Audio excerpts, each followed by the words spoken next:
Hello, everybody. Welcome to episode 2 of the Games That Made Us, the podcast by streamers for anybody. And today we have 3 more guests with me, 3 more streamers and content creators on Twitch, YouTube, TikTok, and whatever other platform allows us to, be on there without getting banned. Above me is SenpaiSelection. To Hi. my left is YoungsterJoseph. And diagonally left is AfterburnerGaming. I have to come up with a new direction for that. I will have their info plugged into the description below. Make sure to go follow them on all of their platforms, and then I'll also allow them to plug anything at the end when we do our little sign off.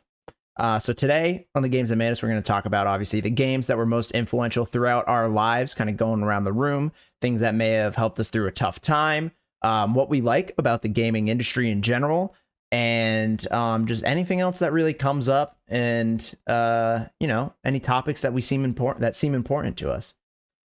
So starting out with the first question is kind of just the basis. What got you into video games? What was maybe the first game you played, or anything that kind of got you into this medium? Anybody can start. For me, it was when I was like 4 or 5 years old. I was like super, super young. My parents got me I believe it was a SNES. So Super Nintendo Entertainment System.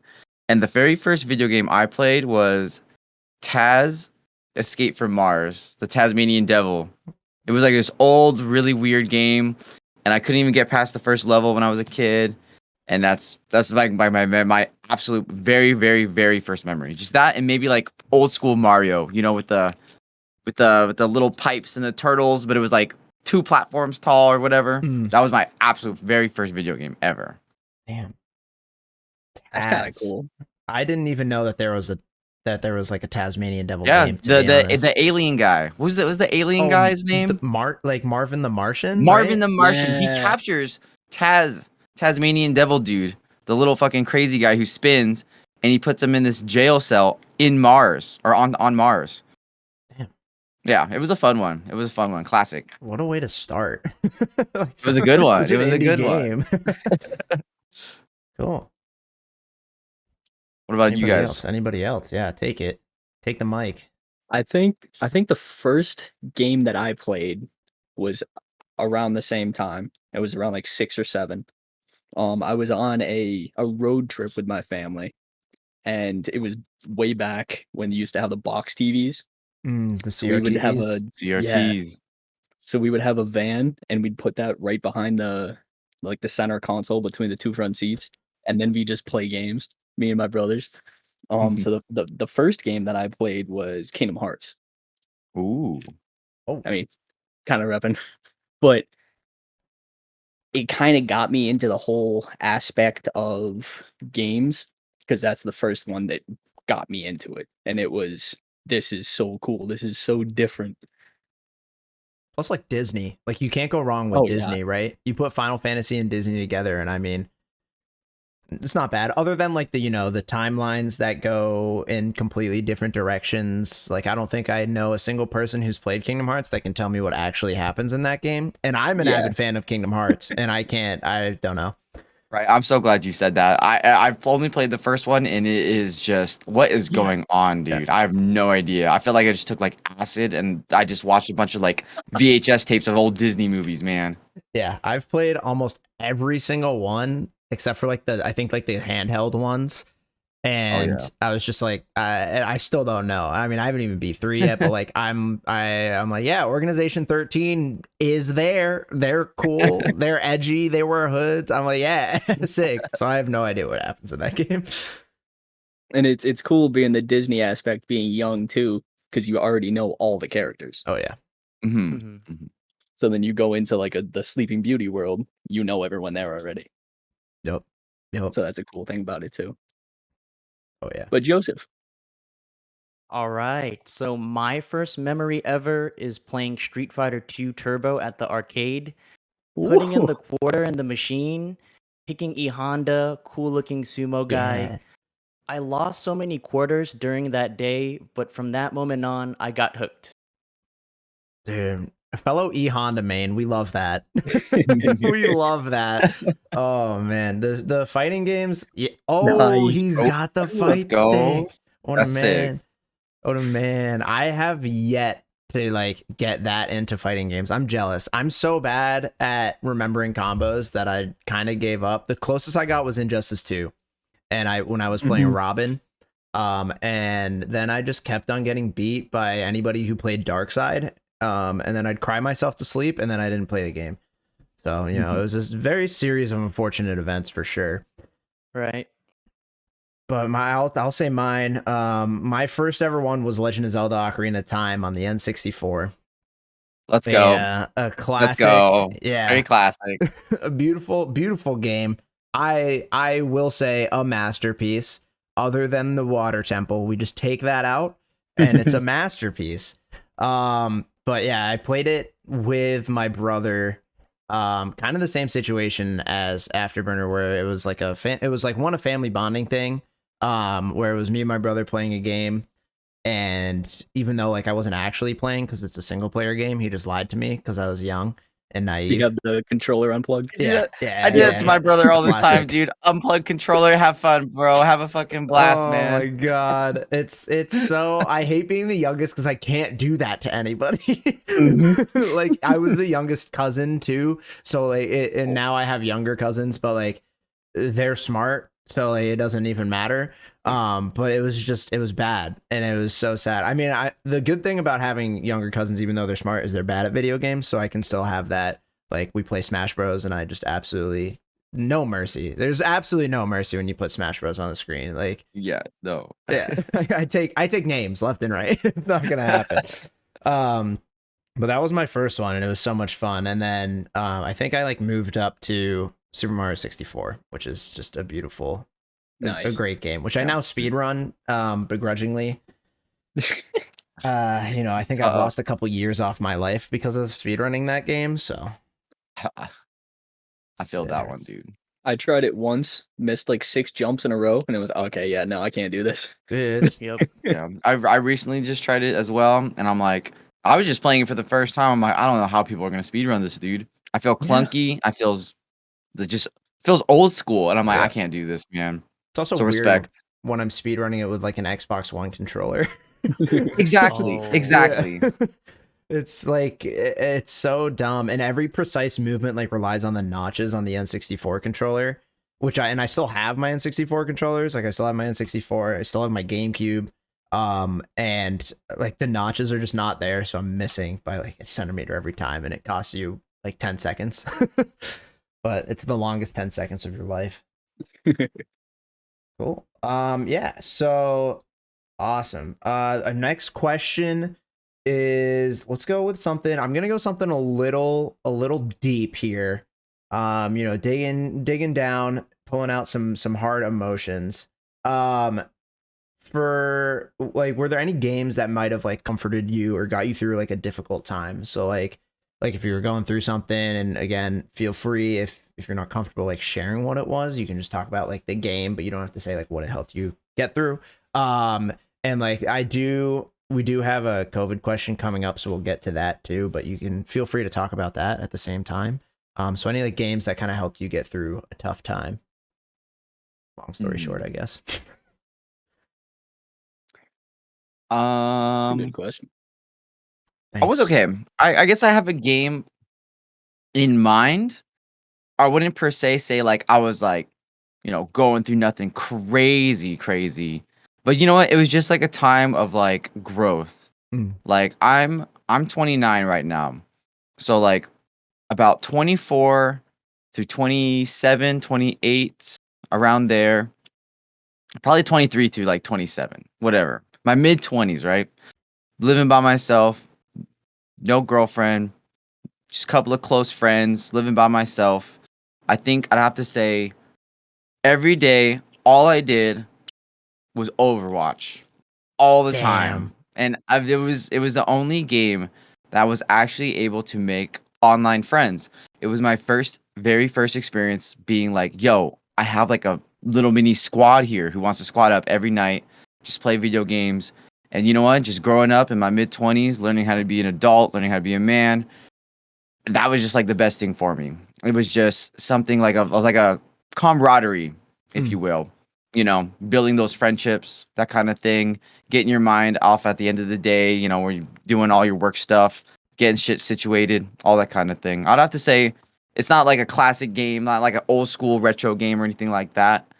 But if I were to have to pick one game that kind of helped me with my loneliness in that time, my growing experience, it would probably have to be Overwatch, which there probably could have been a better game because it was so fucking toxic.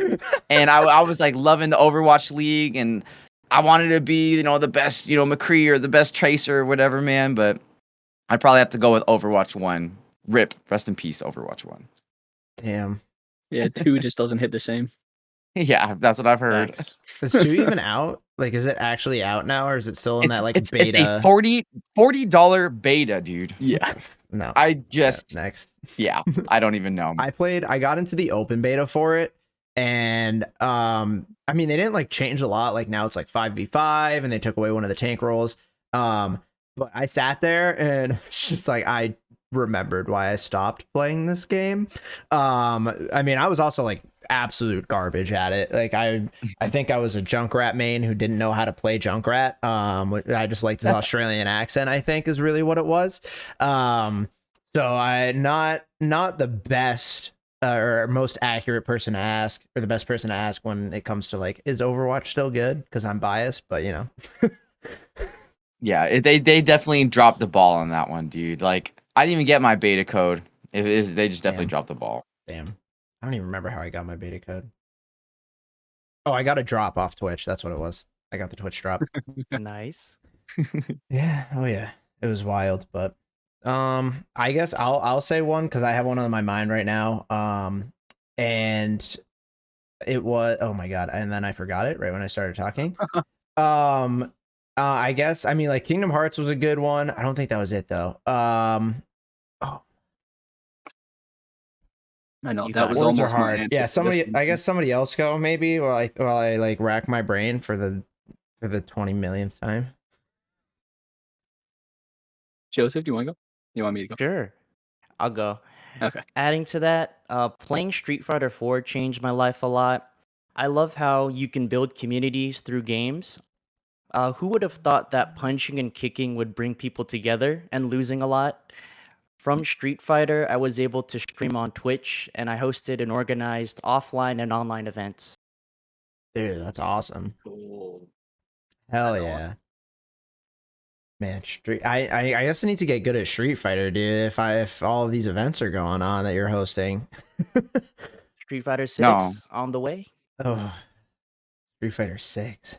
I don't think I've played Street Fighter since Street Fighter like 2 in an arcade. Like I don't think I've owned a Street Fighter game ever. I've always played them at the arcade. So maybe Street Fighter 6 it. Well, I guess Marvel vs. Capcom might count because like it's a mix, Yeah. but who knows?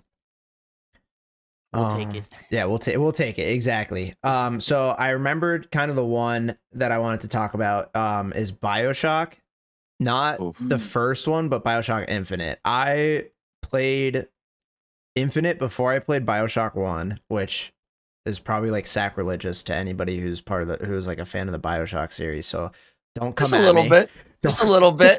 I was gonna All gonna right. give you a little shit there, Zecho, but I'm like, all right, here, this is your podcast. I'm owning up to it. I played BioShock 1 recently, like I think a year ago or 2 years ago or something. So I've caught up. But I did play the first one or Infinite before. And dude, I just graduated high school. And I was like figuring out like, what do I want to do with my life? I mean, I still don't know what I want to do with my life. So like, I guess it didn't really fix that problem, but I guess there was just like the nerves of being like, it was that, and Rainbow Six Siege was another one, which was huge in my life. I mean, Burner knows me personally. He knows how much I played that game. Ungodly hours. Yeah, it's bad. It was bad. I was actually gonna quick side story. I was going to go. So Rainbow Six Siege used to have the PC esports tournaments, and they had a console esports tournaments. So they ran both, and their console ones were Xbox only, which was weird, but you know, I don't make the rules. And I was actually on track to be on an esports team for the console tournaments. And then right when I was like talking with a coach and like figuring out the logistics, they're like, we're just not going to do console tournaments anymore. We're going to be strictly PC. And I was like, okay, I guess I'll go fuck myself. So, and then I built a PC and then realized it is significantly harder to be good at this game on PC than it is on console. But yeah, I used to play Siege a lot, and similar to Senpai's point, it was that like camaraderie, and like I met so many people through it. Like we had a ranked squad, so it's 5v5s, and we had a ranked squad. So I would always solo queue, and then I think I did the Xbox One used to have like the like looking for groups, I think, or like looking for teams. So you can request like, oh hey, I need X amount of people. We're doing ranked. We need active comms. Like this is competitive. Like take it seriously, and then you can like people will request an invite, and then you can invite them, and if they don't, you kick them out, blah blah blah. So I did one of those because I was like, solo queuing in ranked sucks, and if you've ever solo queued in a ranked game, you know. So I did that, and then I found a group of like I found 4 other people, or 3 other people rather, and we queued up, and then we followed each other on Instagram, and we created an Instagram DM, like group DM, and we would be like, all right, ranked tonight. This is our strat. Somebody's picking Frost, somebody's picking Castle. We're running defense. We're gonna have 2 anchors, 1 roaming, and this is all like technical talk. So if you know Siege, you know what I'm saying. And it was like this whole thing, and I was like, this is crazy. It was really cool because I met this one person who went to the college that I ended up going to. And I had no idea that they were like at that college when I met them, and I was talking, and my parents came down, and they're like, so here's an envelope from RIT. And I was like, oh, cool. And I opened it up, and it was my acceptance letter. And I was like, oh, cool, I got accepted to RIT. And then one of the person on the mic was like, wait, I go to RIT. And I was like, there's no fucking way. So I met like one really close friend that helped me go. Like I knew nobody going to RIT. So like I had 0 friends when I was moving there. So I like met somebody that could help me like kind of get situated, which was really comfortable, because like moving to a new place is scary, especially when you're 18 years old and you go there, because like you're not an adult at that point. Like you're an adult, but you're not an adult. So it was a lot. Yeah, exactly.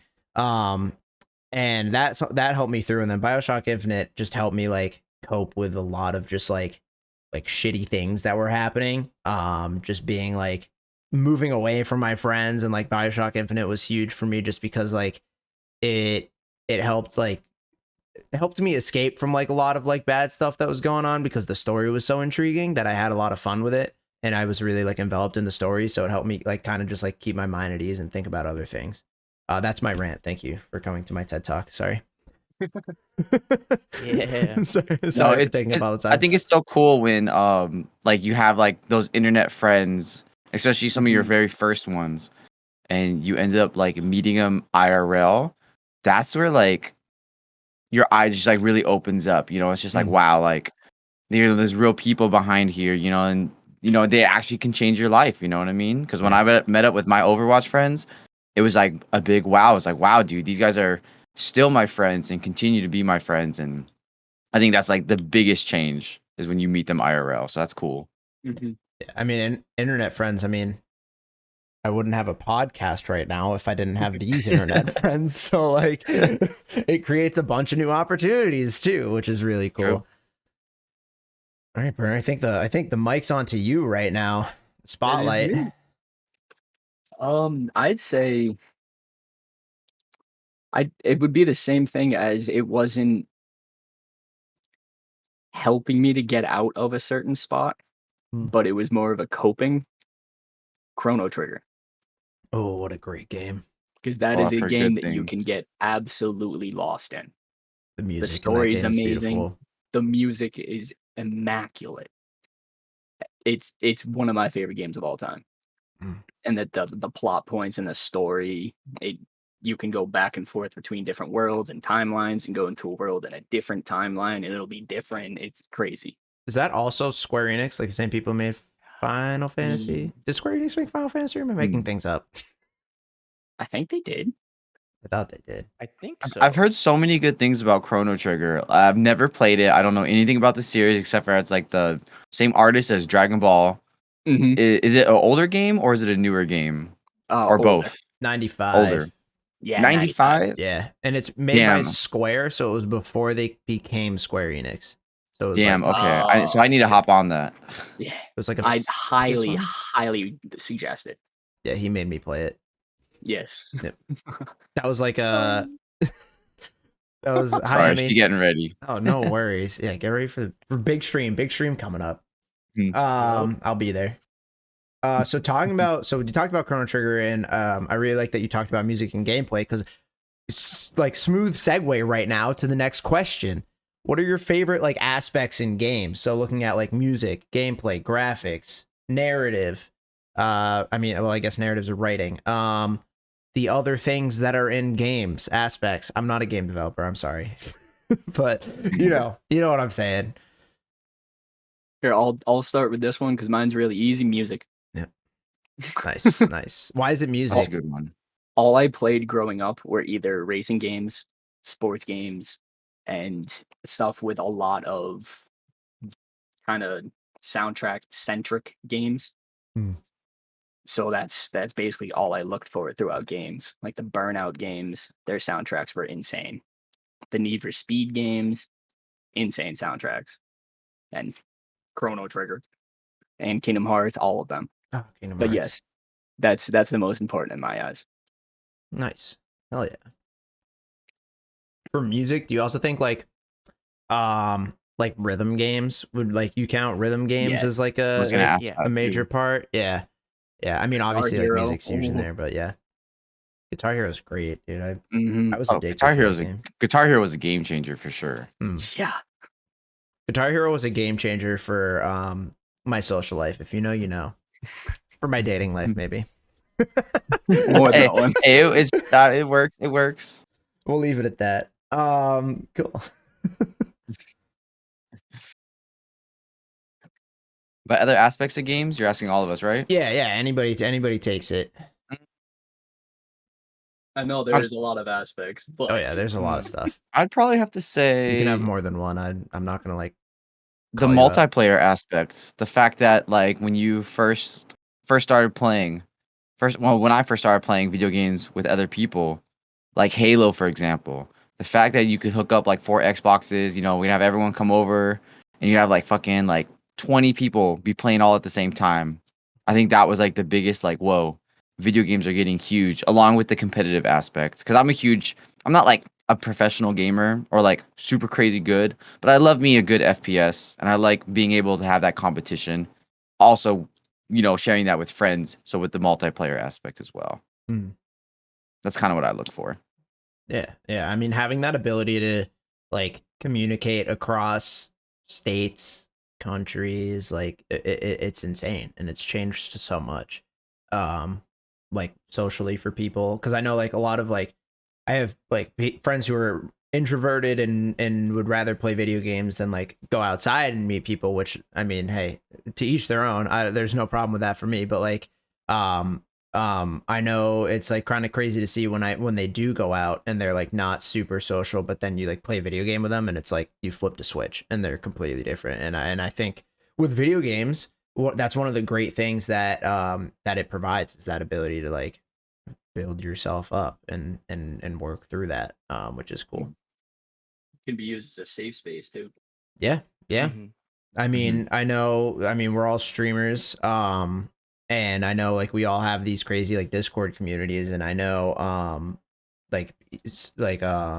lot of these Discord communities have like those safe space channels where you can like rant about something bad that's going on and like get that support from people who like have either been in your situation or just like know more about things than other people do. Like I know I had somebody in my stream a while ago, and I was playing a horror game, and then I was talking about like some shit that went down during school, and it was like making me I had a panic attack, and I was like feeling really shitty. But then I streamed, and they like decompressed me because they were like majoring in psychology in school, so they knew how to like help people. And I was like, listen, if I didn't stream, I would have like sat in my room and just been like, nobody talk to me. I want nothing to do with anybody right now. And like it, and having that, like that conversation, that wide window into talking to different people with different perspectives is really cool, which I think video games really provides that. Cool. Ooh, I guess for me, I love the competitive and community aspect. I feel like it goes beyond tournaments and winning events. You can become a tournament organizer, you can stream the event, cosplay, artwork, or even create content around the game category. Yeah. Yeah, I know you recently streamed a co-stream of Evo too, which was really cool. Cause like as Wow. somebody who's not into fighting games, and I remember I came into your channel while you were co-streaming Evo and hearing like your co-commentation on like things that were happening in like Mortal Kombat and Street Fighter, I was like, I didn't know 90% of this. And it was like really cool to have that that perspective on things too, which is sweet. I gotta say mine is I'm a huge narrative guy. In terms of aspect of games, I like a good story. I mean, I know mostly yeah, I play games for their plot. Trust. especially what the not Soul Calibur. I don't remember what it There's is. a good plot in that one. Yeah. there's like one game that's ridiculous, but I can't remember what it's called. It's like that volleyball one or whatever where they Dead like or Alive. Yes, Dead or Alive. Yes. I played Dead or Amazing Alive for the storyline. plot, dude. So much plot, dude. So much Big plot. So many twists Big and plot. turns. I didn't know where it was going. I got lost sometimes. My parents wouldn't understand though, you know, they don't get it. Right. But yeah, I'm a huge narrative guy.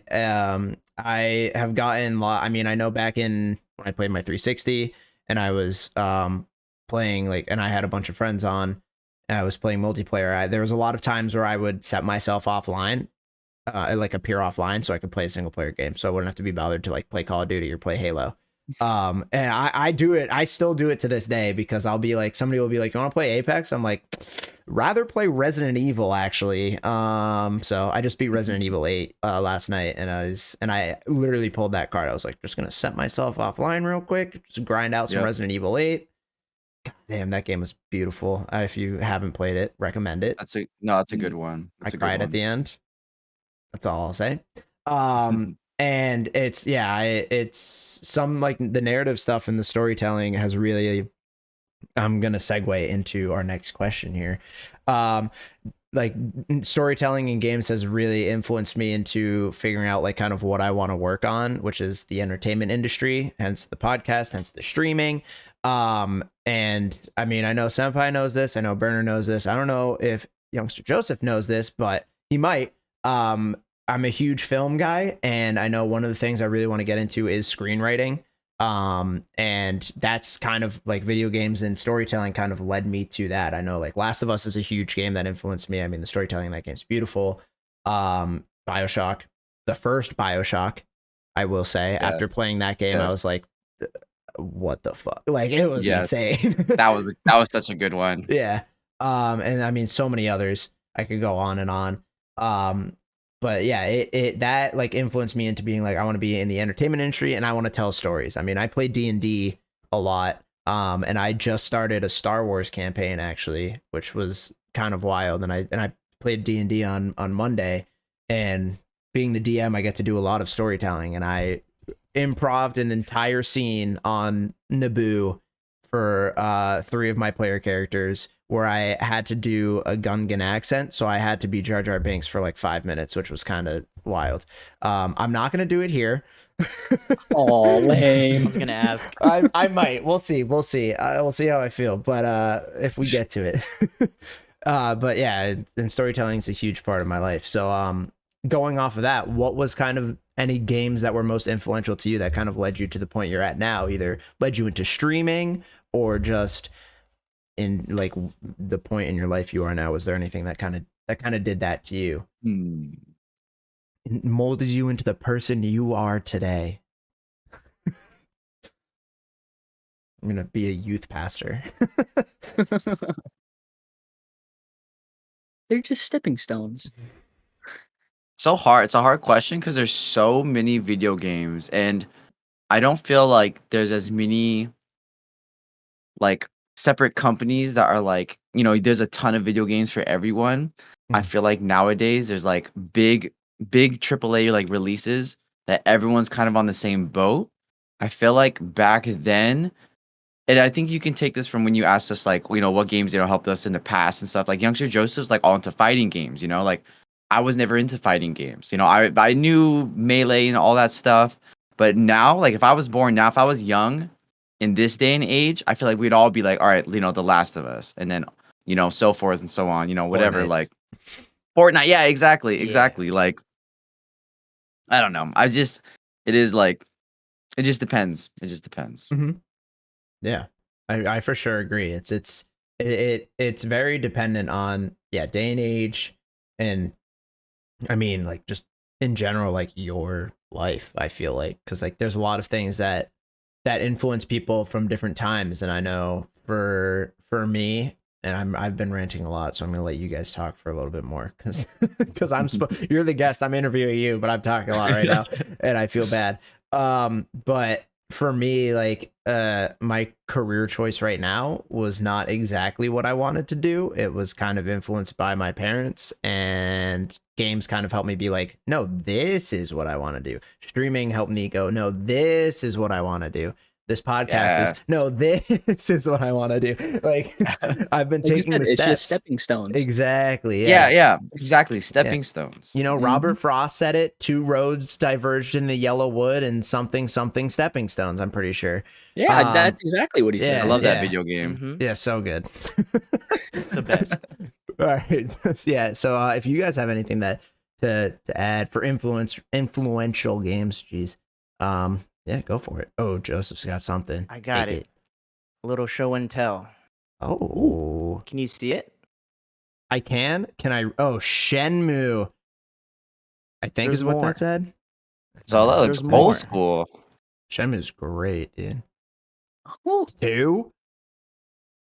There's more. Oh, but wait. One more, I think. Oh, for all our audio listeners, he's holding up games. I should have clarified that. 3. Shenmue 3. Is it okay? I feel terrible now, but I've never heard of Shenmue ever. I haven't either. I'm not gonna lie. I've heard of it for one reason, and correct me if I'm wrong. Isn't that the game that had like a day and night cycle that was like linked to the actual time? You Wow. bet. Really? Yeah. I'll take my Oscar, please. Yeah, thank you. There you go. When did those games come out? I'm so curious now. Like, the only time I heard that day and night thing is like fucking Animal Crossing, bro. Yeah, me too. That is cool. That is really cool. That's what I thought the Yeah. coolest part about Animal Crossings was. Same. The Right? first one came out in 1999 for the Wow. Dreamcast. Dreamcast, yo. Jeez. Wow. Classic. I was gonna say the second one came out in the OG Xbox. Yeah, Mhm. Yeah. I remember seeing it, and when I used to watch, like, I'm guilty of this. When I used to watch Mojo videos on YouTube, yeah.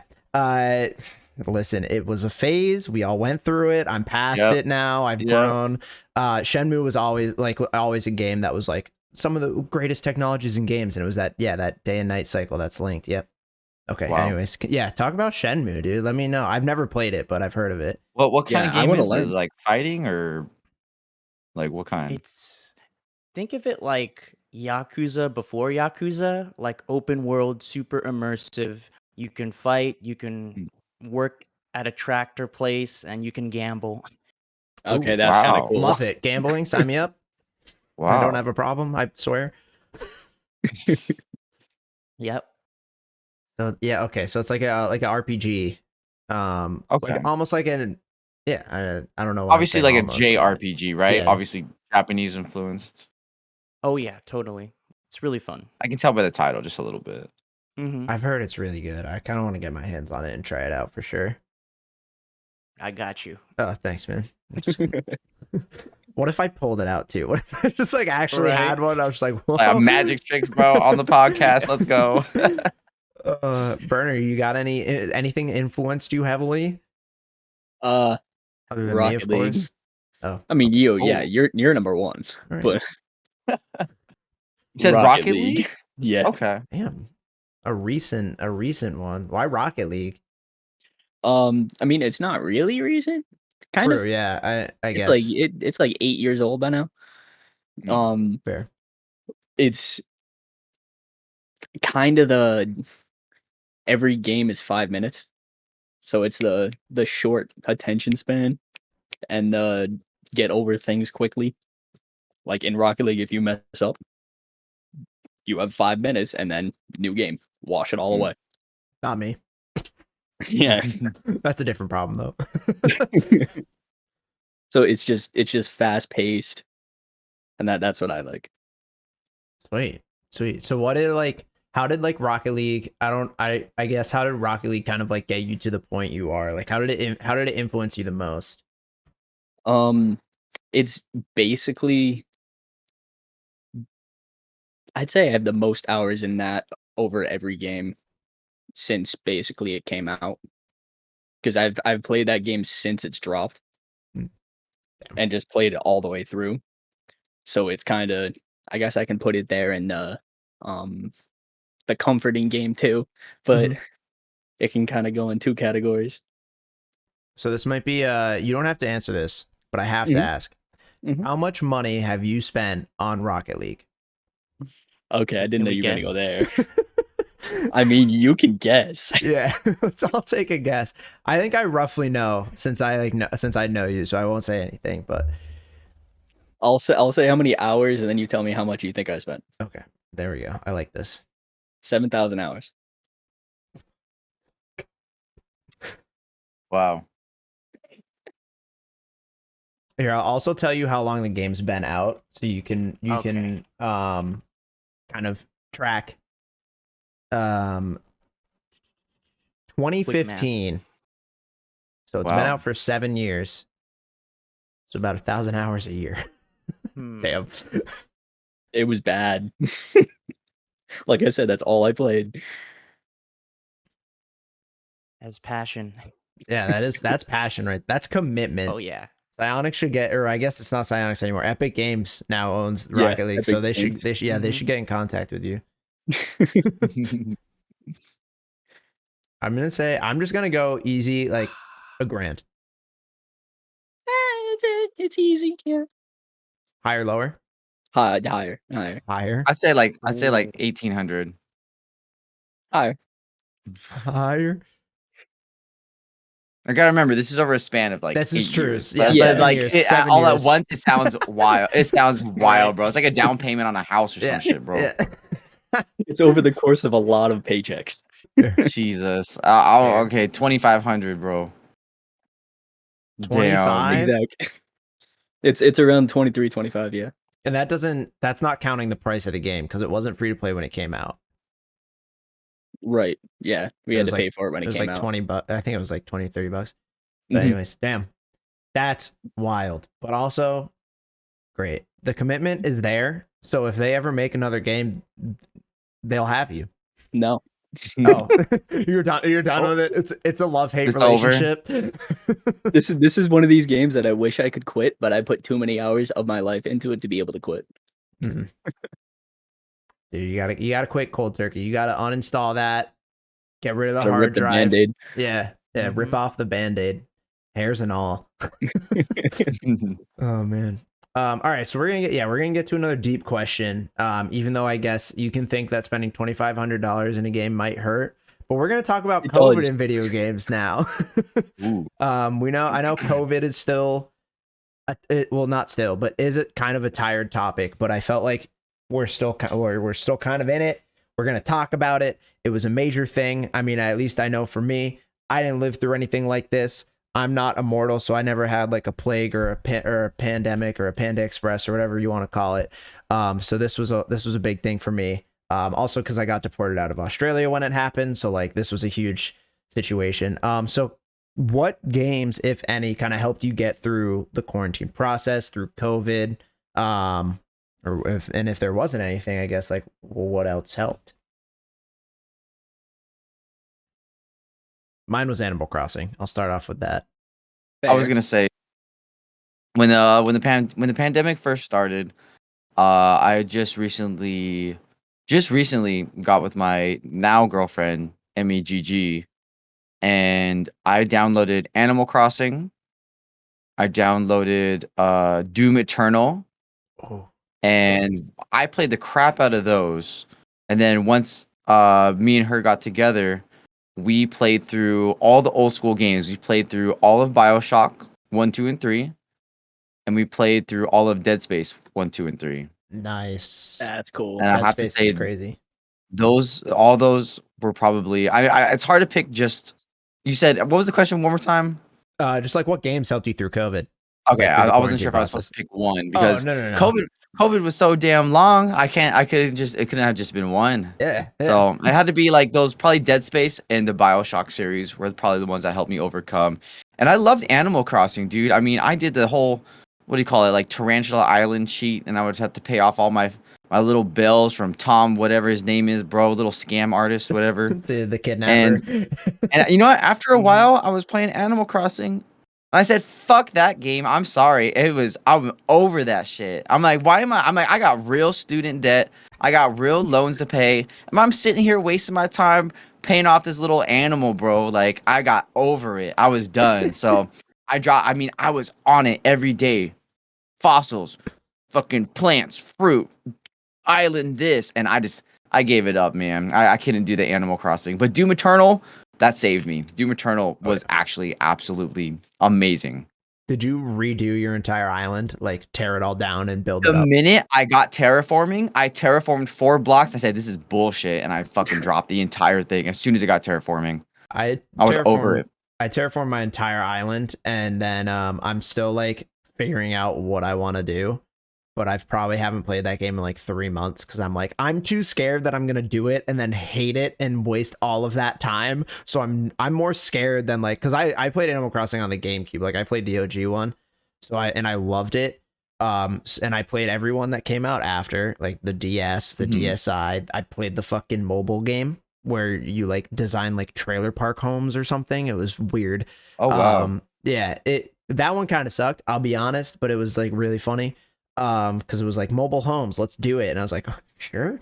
Don't know what's special about that. And then I New Horizons, yeah, something like that. Yeah. When I got terraforming, I took down every cliff, I sealed off every river, and then I built my entrance, and I went, I'm scared, and then immediately stopped playing because I'm like, I don't think I'm gonna like this.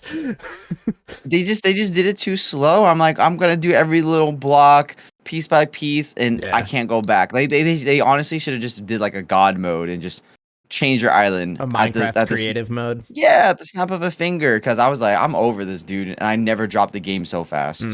Yeah, I wish there was a way to like especially when you're destroying cliffs. Like I had a massive one, and I had to do every block by itself, one by one by one, and I'm like sitting there for like 2 hours, and I'm just like, dude, I can't handle this. It's just too tedious. It's like, yo, if you like monotonous office work, then you'll love Animal Crossing. Yeah, if you like chores, it's a chore simulator, which like exactly is kind of great sometimes. The music is really good, I do have to say. The music is very calming. The music's great. KK Slider is a masterpiece. Oh yeah, dude. He's an OG for sure. All right, anybody games? Burner, Joseph, any ones popping out? I guess in general, I played fighting games. During uncertain times, I went back to my roots. Fighting games had to adapt. Usually you have to physically drive and play someone in IRL. Luckily, the community released a thing called rollback netcode. You can play online with little to no lag. And I spent most of the year revisiting all these classic arcade games. Oh, I did not know that. That's actually sick. Wow. So like a bunch of like the old school like arcades went online with that. Like our arcade games. I shouldn't say like arcades because like that doesn't make any sense. But that's super sick.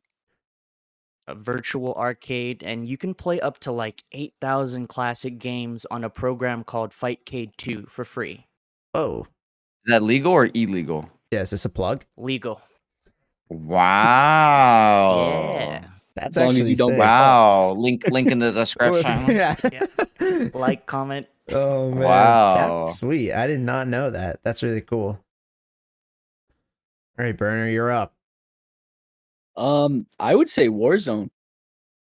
Did that come Warzone was out during the huge. pandemic? Yeah, Or was Yeah, it it? was that's it. That's Modern it. Warfare 2019, and Oh, then it yeah, was sure. Warzone.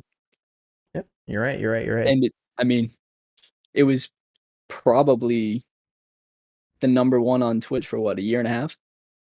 Yeah. Almost the entirety of that 2-year block of COVID. Yeah, it definitely was up there for sure. Tim the Tatman carried that category. True. Definitely. Then he went to YouTube. Definitely. Oh my gosh. And Yeah, it dude. was especially cool because when COVID started, I was working at an IT job at a hospital. And they sent all of the temporary workers home when it first started, just kind of like as a precaution. We never went back. But the group that I had, we all basically just went into Warzone every day, and we just played every day. So we still had that bond. So it's kind of cool, and I'm still wicked close friends with them today. And it was just one of my coworkers that we decided to play video games together. So that was kind of cool. Hell yeah. Sweet. Mine, other than Animal Crossing, because I kind of talked about it in the last episode. But I think, hold on, I had to pull up like my backlog list because I've played so many goddamn games.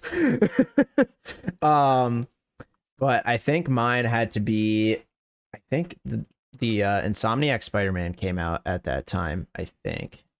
Let me double check to make sure I'm not losing my mind here. Let's see. Okay. A release date, please. Oh, I got a question. Ooh. Yeah. Possibly, maybe for content or for another time, I would love to see everyone's Steam charts or Steam game list. Oh, dude, there's a complete sidetrack. Also, Spider-Man didn't come out then, so I'm completely lying to everybody. Complete side tangent. There's a website, I don't remember what it's called, but you link your Steam account and it tells you how many hours it would take to like beat or play all of like the games in your Steam library.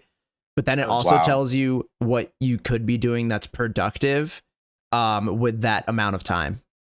So like it'll take you like 1,300 hours or like 100 hours to beat all the games in your Steam library. You could learn a new language in that time, or like it's like here's all these productive things you can do, and it's really funny because it just absolutely shits on you. Yeah, that's hilarious. I've never heard of that website. I'm gonna have to try to look it up, and I'll send it and post it. I'll link in the description below for sure. They're the sponsor of this episode. Actually, we're gonna do an ad read real quick. No, I'm just kidding. Right. But I think if I remembered, I think it was Red Dead 2 was another one that I played during the pandemic. Red Dead 2 had a lot of sales on it, so I've been wanting to pick that one up. Did Red Dead Redemption 2 come out? Or did that one also came out in 2018? So I'm actually just straight lying to everybody right now. I don't remember what I played. It's all a blur. That one was probably one of the most. I've only played a little bit of that game, but it's probably one of the most realistic games. I mean, bro, all I did was play poker, and it was legitimate, like real ass poker. Like it was fucking cool. Mm-hmm. Yeah, that game is so realistic, especially the horses, because there are some crazy things with the horses that are like, and if you know, I'm not gonna say it's their penis. They have very accurate horse penises in that game, which is really funny. I didn't check. I play the games for the plot. Let's remember this. Yes. The very big plot. But so I looked up the game, and this was another one that I thought it was. Ghost of Tsushima came out in 2020, so this was a right one. And I remember it was one of those 3 games because I remember I played it. It was a heavy story game. And that game is so sick. It is amazing. Super. I mean, that was a Sucker Punch games. So the same people who made Infamous and Infamous like Second Son, all those games, that series. And it was just a very fun game. It was beautiful. I spent probably like 2 hours in like photo mode, just taking like screenshots of the game and like setting up like backgrounds and effects. But it was awesome. And the story's really good. The gameplay was flawless. Just like being able to do like classic like samurai stuff, like the showdowns and everything. So cool. You felt like a badass. And I put it in there's the Kurosawa mode. And if you don't know, Akira Kurosawa is a famous Japanese director who's known for one of his famous movies is Seven Samurai, which is this black and white fantastic movie. Side note, you know that's who I was named after was the main character of the Seven Samurai, Toshiro Mifune. Really? I did not know that. Yeah, that's who I was named after. Oh my god. I love that movie. You just moved up like Cool. so much in the list. I love that movie so much. It's my father's favorite movie, so he showed me when I was a kid. Oh, that's He's like, great. this is who you're named after. And side note, he just like, what was it, like 6 years ago, Toshiro Mifune just got his star in the Hollywood Walk of Fame. Really? Or on the sidewalk or whatever, you know what I mean? Oh yeah. He got a star. He got a star. Oh my god, that's awesome. Hell yeah. That Deserved. movie, if you haven't seen Seven Samurai, it's on HBO Max. Watch it. It's so good.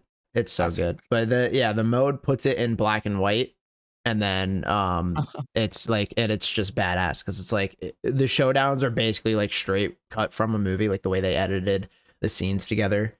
And it's so fucking cool, and you just feel like an absolute badass.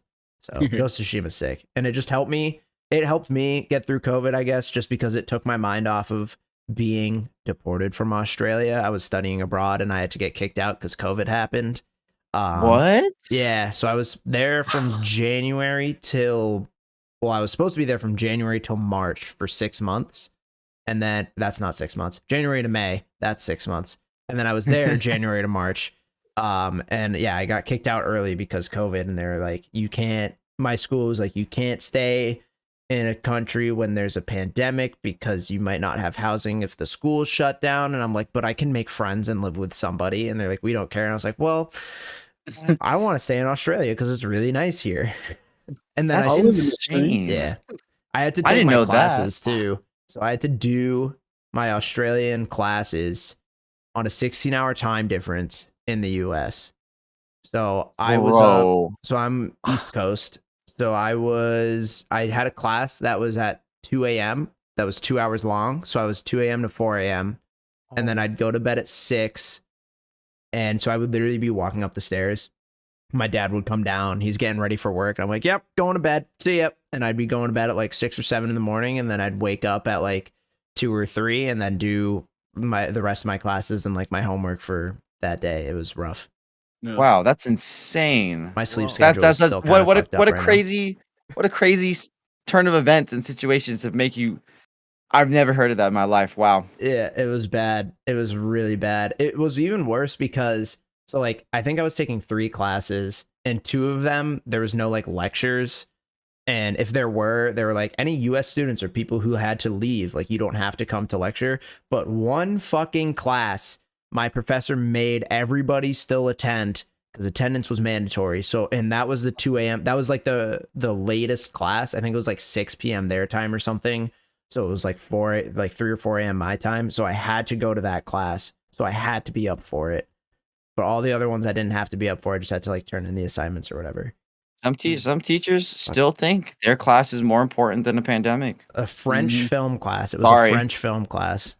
And the professor hated me, to be honest, but I'm sorry. I was gonna say some stuff, but yeah. no, It would be a French class, dude. yeah. I mean, he had it out for me. So complete side tangent, unrelated to games in general, but I think it's really funny. We had there was one of the classes we had to watch a movie, and then I mean it was a film class, so you had to watch a movie, obviously. And then we had to go and we had the discussion points. So he would meet up, and then you would talk about like any of the major like aspects of the movie that you liked, what you think the message was if there was one, and like you just kind of freely talked about it. So he asked me, and like I didn't volunteer to talk, but he was asking people and nobody was volunteering, so he just picked me out because I was like sitting there. And I like French movies. There's a couple ones that I do like. This one I thought was terrible. I hated it. It was like some like weird comedy that was like made in the 1960s, but the movie took place in like 2044. So they did some like weird like future, and it was just really bad. And I told him that I didn't like it. And he was like, what didn't you like about it? I was like, well, the editing was really weird. I felt like the pacing kind of was like messed up and I didn't like totally understand what was going on. And he just told me I was wrong. And I was like, I thought it was opinion based. Like, how could I just be wrong because I don't like it? Isn't that all subjective? What the heck? Mhm. So he just like hated me. He was not happy with my answer. I was like, yeah, I didn't like it. And I think he thought like I was just like insulting the entire French culture. And I was just like, no, I just didn't like that movie. Thought it was really bad, but okay. And so I think that's why he made me go to class all the time. But what are you gonna do? Dang. Yeah, it was wild. COVID was wild for me. I never got it though. Knock on wood, man. Knock on wood. Never had it. Cool. I did. That's rough. All right, so we're gonna go into into another deep question. I want to talk about kind of as we're getting towards the end of this. There's always been a big talk in the subject of video games with mental health and how, I mean, the news and politics always think like, oh, video games are bad for people's mental health. Like the violence is poisoning the minds of our children and like this whole thing. Yep. Yeah, some weird stuff, but because violence in movies is so much better. But anyways, so I wanted to talk about like mental health in video games. What do you have any stories about it? Obviously, if you're not comfortable sharing anything, because mental health is very personal to a lot of people, you don't have to share your stories. But if it's like helped you, if you actually agree and it's fucked you up sometimes, like somehow, feel free to talk about that. But yeah, like mental health in video games, what's your take on it and things like that, I guess. I mean, if you play Rocket League, your mental health's bad anyways. That and Call of Duty, man. I was Yeah. gonna say Those Call of Duty Overwatch, lobbies are man. rough. Yeah, Overwatch. Overwatch is bad, That bro. too. Overwatch is like League of Legends. everyone on there's. I mean, I don't know. I don't have any kind of like. I don't know. I don't have like crazy anxiety or nothing. I don't have anything. I don't have any like big mental type of problems, I guess you can say. Mhm. But all the people I've met there, I mean, I'd hoped that I've helped them because I know there's a lot of people on there, especially the people I've met online who, they struggle with a lot of things, and Overwatch definitely. I mean, it kind of helps, but also didn't help just because of the game. But yeah, I don't have too many stories, but was still an just during the pandemic, it definitely helped with like the loneliness, I guess you can say. Yeah. What about you guys? Hmm. My camera's out of guess- focus. Sorry. Oh, no worries. I'm trying to. Okay, there you go. What the fuck? I was like, hello. That was amazing. Oh shit. All right. I like that. Yeah, I guess for me, I feel like life and gaming and just stuff in general has a lot of RNG, but I've come to embrace the RNG. I feel like gaming and Twitch has brought us all together. So many communities, different areas, different time zones, and I kind of like it that way. It's kind of punk rock, and it's cool how we can all focus on the positive and bring each other up through games and podcasts and content. Yes. I like that. Love that answer. Not that it's any better than yours, Senpai. Everybody, great answers. Great answers. Cool. Just move on. Well, what's the next? Yeah. Yeah. A better answer.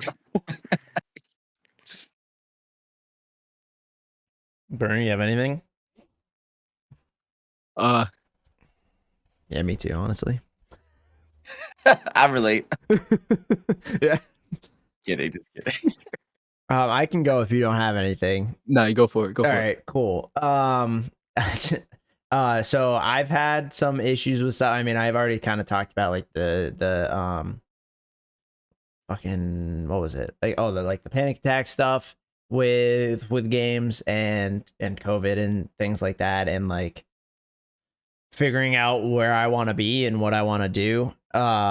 So that's obviously been video games have kind of been a huge turning point for me in terms of like figuring out kind of what path I want to go down. And with Twitch, I mean, the first I've been streaming on and off for 4 years. I've been more consistent, or not even 4 years, way longer than that. I'm an idiot. Like 6 or 7ish years I've been streaming on and off. In the beginning I had like no idea what like I was doing at all. I didn't have a webcam. I hit like if you had a PS4, you can hit like the share button and then like stream to Twitch. That's what I used to do. When I was just like, this will be fun.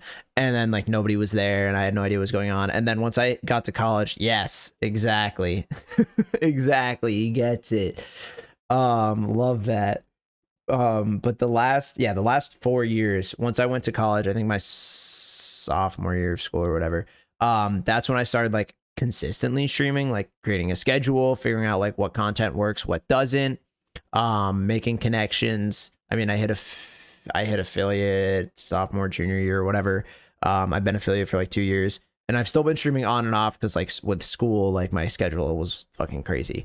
But yeah, I mean, like Joseph was saying, meeting all of these people and making these connections has been absolutely insane. Like the first game I ever streamed was like consistently streamed was Wind Waker, and I did a Wind Waker randomizer. So all the items in Wind Waker were like completely random and everything, and it was I think it took me excuse me. I think it took me like, I don't know, 3 weeks worth of streams to finish that game just because I didn't know where everything was and I got stuck a lot. But the first connection I made, the first Twitch friend I made was Kitty Mecha, and that was through her husband. He came into my chat and like we were just talking about streaming, and then she raided into me like the next whatever, the next stream I had, and then I met her, and then through her I met Senpai through Kitty, and then the ball rolled, and then I'm pretty sure I met Youngster Joseph through Senpai, and I mean I've just known Afterburner. He's my IRL friend, so like but I mean we created a gaming series on Twitch with each other, and like he's my editor when he has free time. So like I've made so many of these connections, and like going into everybody's stream and just being like hello, and like Emmy right there. I made friends with her through Senpai. So but it's so true though. It's like literally the raid aspect on Twitch is so powerful. Like, I mean, you've heard of those stories of like big streamers raiding little streamers. I mean, I even knew a guy, I don't think he streams anymore, but his name was like Lychee Lee, but he got raided by Pokimane. Damn. Got raided by Pokimane. Like, what was it, like 36,000 raid, 100 gifted through Cash App. It was like a sponsored thing, but still. That's the thing on the internet, man. It's a big world, especially when you first start streaming. I mean, dude, I thought when I first started streaming with Emmy, I was just a blip, a drop in an ocean. And the more you stream, the more you talk, the more you socialize, the more you remember people, you really realize like how small it really is. And you just gotta see, and I think the more you do content, because I'm relatively new to content creation, whatever you want to label that as. I'm really new to it, so it's like the more I do it, the more you can realize, okay, this person, he's gonna be here for a while. He's not giving up. I know speaking about mental health, you see so many people like, hey, I'm taking this break, I'm doing this, I'm doing that. That's fine. You kind of know who's coming back and who's dropping out. And no hate on them. Less competition for me. I'm sorry, but whatever. But jokes aside, it's like you really start to see your circle, and if you're talking shit, you're speaking highly of people, I think it gets around. Those content creators, they visualize, they know content when they see it, and they know who to start interacting with. So yeah, just like you were saying, how we all met through these raids, and I met Youngster Joseph through, he raided Emmy, and I'm like, oh crap, I know him, and Afterburner because he came through the Dart show. It's like, it's just wild, and it's smaller than you think. Twitch is such a small world, and we're so much closer to these big raids or these knowing people. I mean, just the fact that Pokimane raided that friend of mine, like, it's crazy. It's you're just that much closer in the Twitch world, or just online. Yeah. And like it's one thing that kind of helps. I mean, I'm really bad at like thinking about I compare myself to everybody's stream all the time, and I get on myself about it. That is something that I do, and I've been trying to work on it. Everyone does it. Yeah, everyone does it. Not even Yeah. your Instagram account. I was comparing back in 2012, man. So it's everyone. Yeah. Sorry, I didn't mean to cut you off. Oh no. Dude, this is it's a round table. We're all friends here. And I won't take it personally. I'll try, but no. But I get on myself about stuff all the time, and actually, like, one of my most recent streams, I was texting Burner, and I was like, dude, what'd you think of the stream? Because I like to get feedback. And he was like, dude, it was great. And I was like, are you sure? I kind of hated it. Like, he said that, and then he literally just said, like, shut the fuck up. Like, you're wrong. I was like, all right, fair. But you're all in your head. Yeah, Shut up. yeah, exactly. And one of the things that really helps me is when you look at, like, if you look at Twitch and you actually like do the math and the statistics about it, being like a five viewer Andy, you're top like 0.5% of Twitch still, because so many people watch. It's so highly saturated, and people watch their favorite streamers, that if you, with all like the people who are streaming to like 1 viewer, 0 viewers, to, if you have like 5 to 20, even though obviously it's not like partner numbers, you're doing better than probably 90% of the people on Twitch, because you are still holding that audience. And when I think about that, I'm like, shit, I ain't doing too bad. Like, like I'm doing well. And I mean, one of the craziest things that happened to me is I was streaming Kingdom Hearts a while ago, and my roommate is really close friends with this guy, Trelly Relly. He's a pro Smite streamer. He like casts for Smite esports now. Like he's a big dude in the Smite community. And he had the channel point redemption of like, choose where to raid. And I was streaming at the time, and my roommate, who's been subbed to him for like 7 years or whatever, was like, you should raid my buddy Gino. And he raided in, and I got a raid of like 200 people.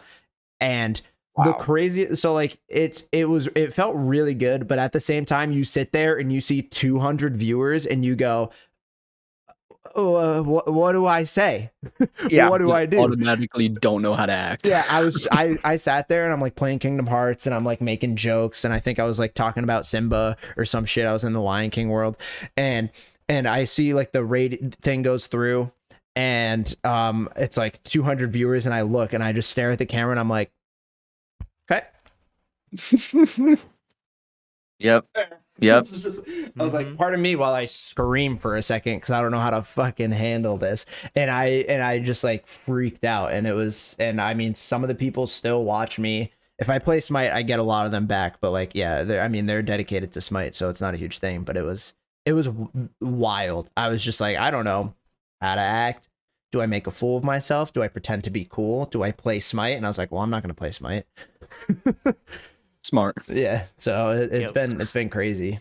But yeah, I mean, Twitch has kind of like been honestly a huge savior in terms of like making friends throughout the world. I mean, I would love, and that's why I'm excited TwitchCon's back, because like being able to go to TwitchCon and be like, meet everybody here and like everybody on my follow list would be insane. Sadly, I can't make it, but like, I can't follow up with that. You can't. I was like gonna ask the question, dude. Okay, Yo. When is it? I can't say I'm Wait. not gonna be there. October But 7th. It's October the week that you 7th. can go. October 7th. Ooh, your IRL friend's see. calling you out, Zecho. We'll see. I might have a job by then, so we'll see. I'm unemployed at the moment, so like, you know, kind of complicated. Hey, I'm literally right in the same boat, dude. So I feel you. Hey, you know, if anybody's listening and has jobs, let me know. All right, so Who I needs kind of them? want to get to, for our last, because we're closing in on time, and we kind of hit the big questions. Are we already closing in on time? Yeah, we're at like This an hour 10. This went by pretty fast. I feel like I'm like, yo, Yeah. that's the I way, mean, we bro. can We keep need like going. 10 more, dude. No. The Bonus. first one went to almost like 2 hours. It was an hour 45, I think. Oh wow. And I was like, if we're having great conversations, I'm not gonna stop that. So if it goes, it goes. Like I'm not gonna be like, all right, we're at an hour 30. Like that's not gonna happen. But I wanted to kind of follow up. So I had you guys send me lists of your games, and I kind of wanted to talk about them if they haven't come up already. I know like Afterburner had Rocket League come up, and then YoungsterJoseph talked about Shenmue and Street Fighter. I know he has Street Fighter 4, but he talked about Street Fighter. So I kind of want to talk about these games, and if you could kind of go on what was the reasoning behind why you chose these. And I did for the audience, I said up to 5, because I'm not gonna, or no, I said at least 5, not up to 5, at least 5. I'm not gonna limit it, because so many games have done so many things for us. So if whoever wants to go first, let's start with Afterburner. Actually, let's go in alphabetical order here. We're gonna start with Afterburner. Okay. Do you want me to name the games and then the ones that haven't come up? Do you want me to explain the reasoning? No, I say just like pick your just talk about the games that you kind of haven't mentioned. Okay. And why. So I know you've mentioned like majority of them, I think. Yeah. And I'll go for a blind gambit. Yeah. And again, this is kind of open, so if you guys recognize any of the games, feel free to just chime in and talk about if you've had an experience with them. Mm-hmm. My first one is SSX Tricky. Yeah. Amazing.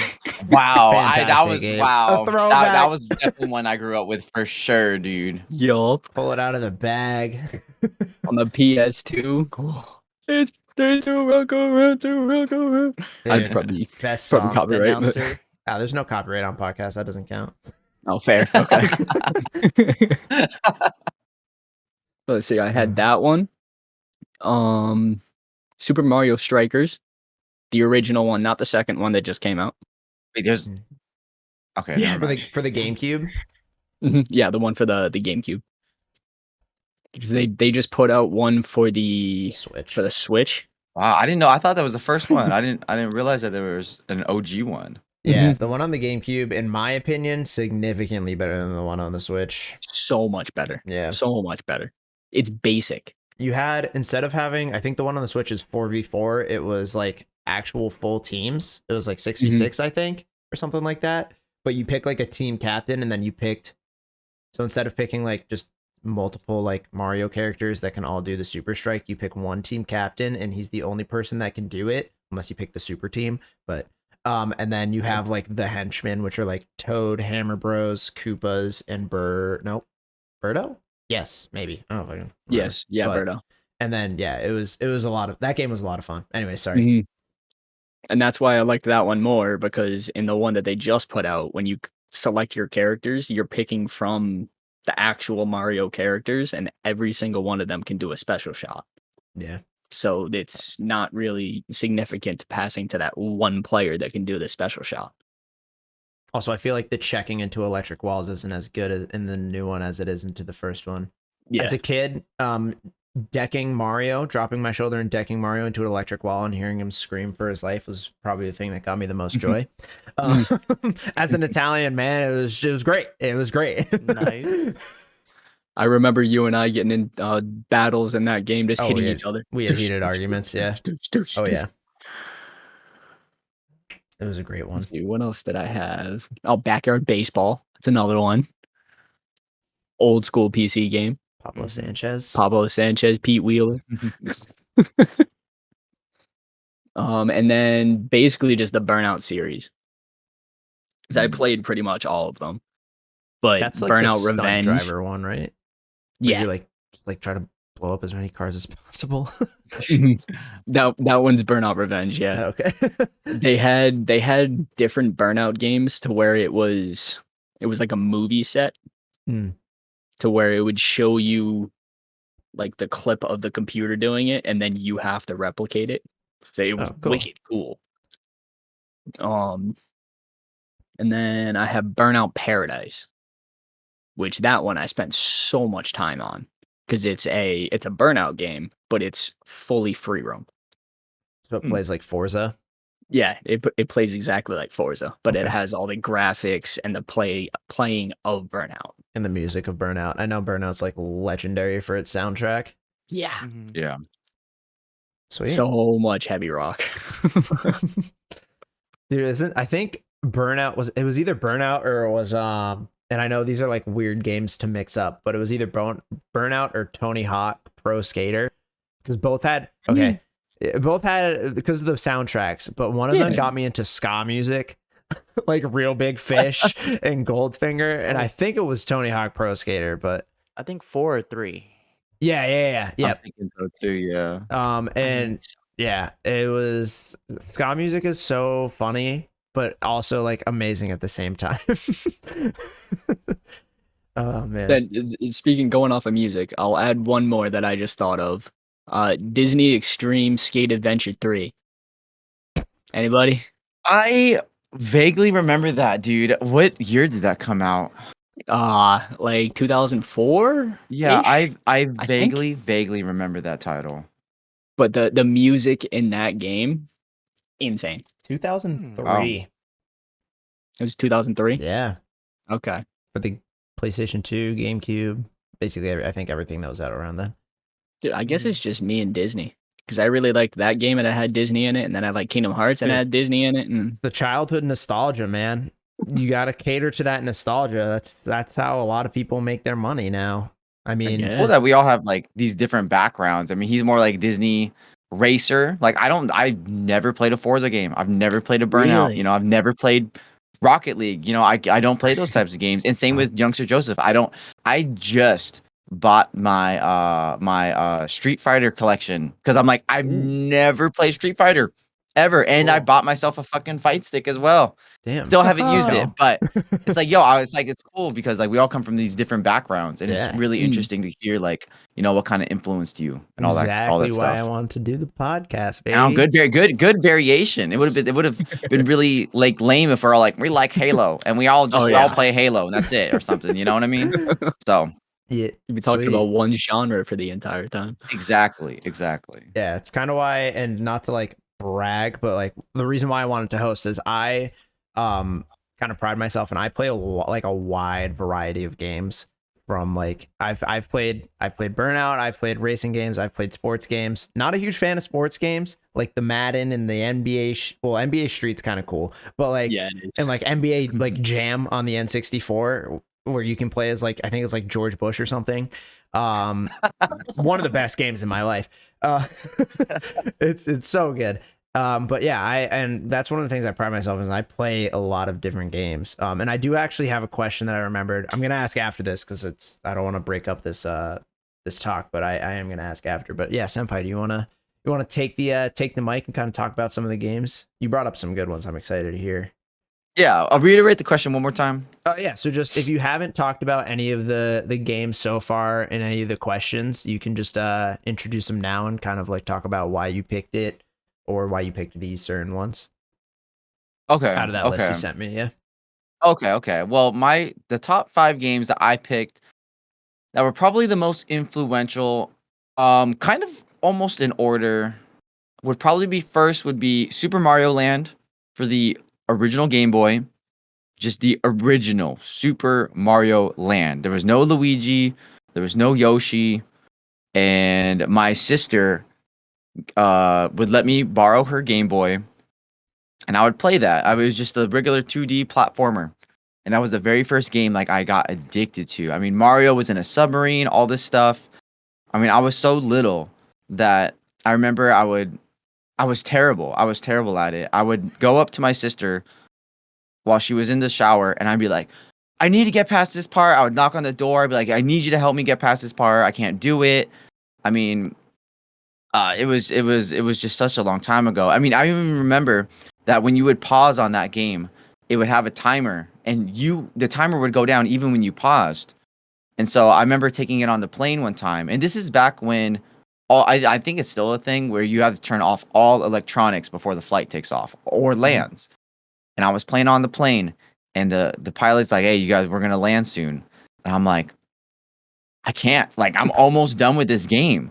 So I put it on pause, hope to God that the timer wasn't gonna run out, and I stuck it in my backpack so the flight attendant wouldn't see.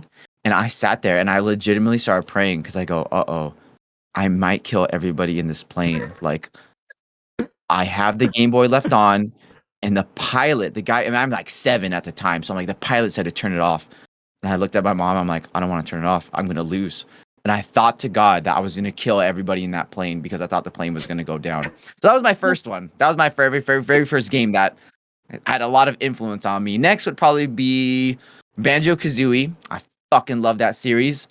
I think those characters are just amazing, and I think it introduced kind of like that whole Animal Crossing thing. You know, when they start talking, it just gave it more life. They go, you know, and they just have like this random noise, but it gave so much character to it without having to hire you know, a voice actor or something like that. I loved Banjo-Kazooie. Nuts and Bolts we don't talk about. That was garbage. I was waiting for it. Yeah, I was. I never played it. I don't care about it. It's not part of the series. It's total garbage. Damn, I like Next, that one. I think you're breaking up. I think you're the can't one even. person I've met that likes Probably. that game. Sorry, if you like it, you're my second favorite person. I don't know. I'll take it. Next would probably be I would go to this daycare center back when I was really little. My dad would go play tennis or whatever. I'd sit in this daycare with all these kids our age, and the 2 games that we were stuck on was Super Smash Bros. 64 and Mario Kart 64. And those games I exploited the crap out of. I would always be Kirby. You know, I would do all the cheats, all the little glitches I could find. That's what I would do it on. Those games were probably most influential. And then next up, back in my middle school, high school era, it was all Halo. It was just all competitive Halo, doing the LAN parties, you know, whatever, bringing over the Xboxes. So those were probably my big 5 games that really just, you know, hit home for me. That's a good list. Yeah, that's a sweet list. So I know you played Mario Kart 64 and it was at a daycare, but I'm just curious who here, because this is one of my favorite N64 games that I feel like is rarely talked about. Diddy Kong Racing. Now, I have rented that several times when Blockbuster was still a thing. We love Blockbuster. We love Blockbuster, dude. That was, I mean, Blockbuster changed my fucking life, man. I mean, every weekend I would go and rent a new game, and it was amazing. It was amazing. We can cuss on this podcast, right? Oh, 100%. I know it's a little bit late, but, you know, I mean, whatever. I said penis, so I mean, it's a little too late. That is true. You did say that. No, I wish I was a little bit more into Diddy Kong Racing. I was a 64 Mario Kart 64 player. My favorite part with Diddy Kong Racing was that it's karts, it was hovercrafts and planes, and it was the sickest thing in the world. Yeah, that was it. That was. I just wanted to ask. No, I love the difference between them. I was like, oh, we just have carts, but like that Diddy Kong has so much more variety to it. Right, Has exactly. more elements to it, which I thought was cool. And it had a hub world, which was kind of wild too. Really? Yeah. Oh, wow. It had because like that's where, because you could change your character. I always played the tiger because I felt really edgy when I picked the tiger. I don't know why. You know, maybe science or something. But it was the coolest thing. Yeah, the hub world. All right, youngster Joseph, you have, I will say, a very interesting list, and you have one of my favorite games in your list. I'm not gonna say what it is until you get there, because I love this game with a passion. Okay, anyways. I'm excited. Can I guess? Is it Plants vs. Zombies? No. It is I not was gonna be Plants like, vs. Zombies. Pause champ. Champ, hold. Okay, skip. Dynasty Warriors? Nope, I've never played Dynasty Warriors. Wait, say your whole list first. Say your whole list first, because I wanna see All right. out of all of them. Let's see if you guys can guess which one is my Yeah, favorite game. I want to guess.